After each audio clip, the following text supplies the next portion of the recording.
60-40 नाई चल तो विरोध के तर्ज पर हमारे पड़ोसी राज्य बड़े भाई बिहार के अभ्यर्थी भी अब 60-40 नाई चलतों के साथ आंदोलन करने की तैयारी कर रहे हैं।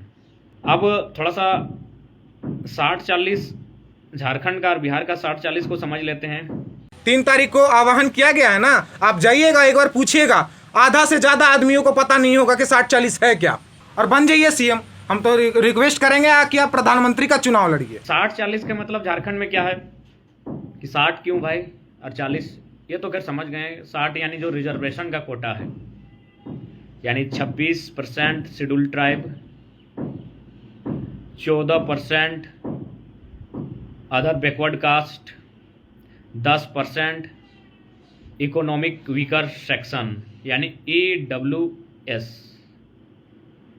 और 10% शेड्यूल कास्ट। कुल मिलाकर 60% रिजर्व होता है।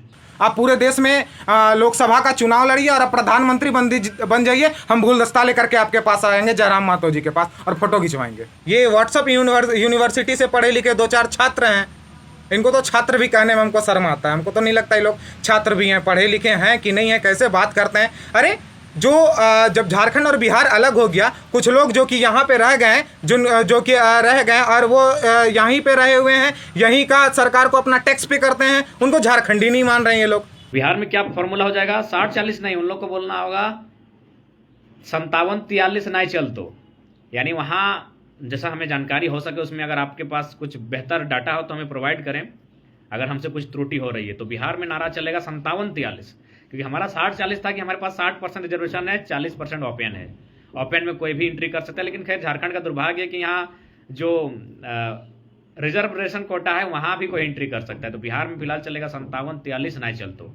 और हम लोग समर्थन करते हैं बिहार के बंधुओं का कि राज्य उनका है, और बिल्कुल वहाँ भी बेरोजगारी दर है, वहाँ के भी बहुत सारे बंधुआ मजदूर पूरे भारत देश में रहते हैं।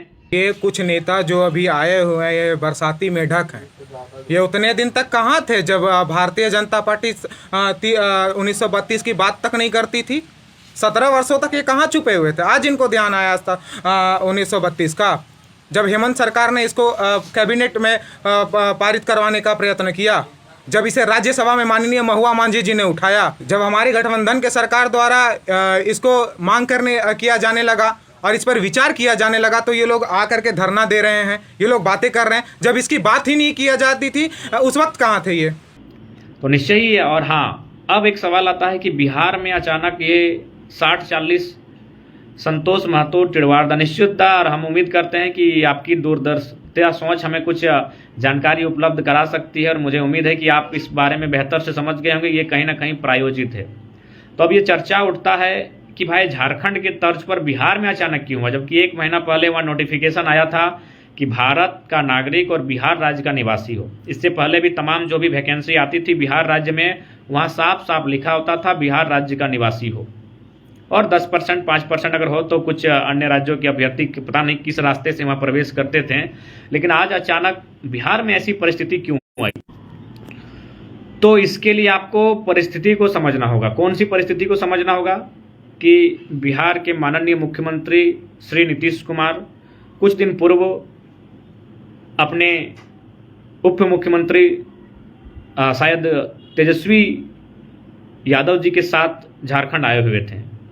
खैर उतना विशेष हमने उस मैटर पर ध्यान नहीं दिया, लेकिन शायद मुख्यमंत्री जी आए हुए थे, और हमारे माननीय मुख्यमंत्री श्री हेमंत सोरेन जी से उन्होंने मुलाकात की। और मुलाकात के दौरान इस बात पर चर्चा हुई गठबंधन को लेकर कि आगामी जो 2024 का लोकसभा चुनाव होगा वह गठबंधन में लड़ा जाएगा। तो संभावना है, और माननीय नीतीश कुमार महोदय चूँकि इच्छा भी रखते हैं, और बिल्कुल मुझे भी लगता है वे काबिल राजनेता हैं, वे सक्षम राजनेता हैं, प्रधानमंत्री पद के दावेदार हैं, अच्छी बात है। तो मुझे लगता है कहीं ना कहीं उनको भी इस बात का अंदाज़ा है कि कोई भी सेंट्रल पार्टी अगर बनती है, जैसे झारखंड मुक्ति मोर्चा एक क्षेत्रीय पार्टी है, लेकिन यह एक सेंट्रल पार्टी, देश लेवल की पार्टी कब बनेगी? जब 3 राज्यों में इनके विधायक चुनेंगे और वहाँ उनका वोट परसेंटेज मिनिमम 6% होना चाहिए। तो माननीय नीतीश कुमार का जो दल है, जनता दल यूनाइटेड, शॉर्ट में JDU, जदयू, उसका बिहार में वर्चस्व है। अब वो प्रयास करेगी कि जो सीमावर्ती क्षेत्र हैं, जैसे कि हमारा झारखंड, यहाँ यदि उनके कुछ विधायक चुनते हैं और उनका यदि वोटिंग परसेंट 6 होता है, और ठीक उसी प्रकार और किसी एक राज्य में उनका वोटिंग परसेंटेज 6 होता है और कुछ विधायक वहाँ से चुने जाते हैं, तो संभावना है कि माननीय नीतीश कुमार जी जो हैं, उनका जो पार्टी है जदयू, जनता दल यूनाइटेड, वह कम से कम एक सेंट्रल पार्टी के तौर पर अपनी पहचान बना लेगा। अब सवाल बनता है, निश्चय ही गठबंधन के माने हालात पर चर्चा हुए हैं, तो जाहिर सी बात है इस विषय पर भी चर्चा हुआ होगा कि झारखंड में क्या उथल पुथल है। तो माननीय मुख्यमंत्री ने बिहार के मुख्यमंत्री को अवगत कराया होगा कि यहाँ क्या चल रहा है, न यहाँ 60-40 का विरोध चल रहा है, यहाँ खतियान को लेकर बात चल रही है, और यहाँ माने झारखंड के लोग बिहार से केवल नक्शे में झारखंड लिए हैं, अपना अधिकार मांग रहे हैं। तो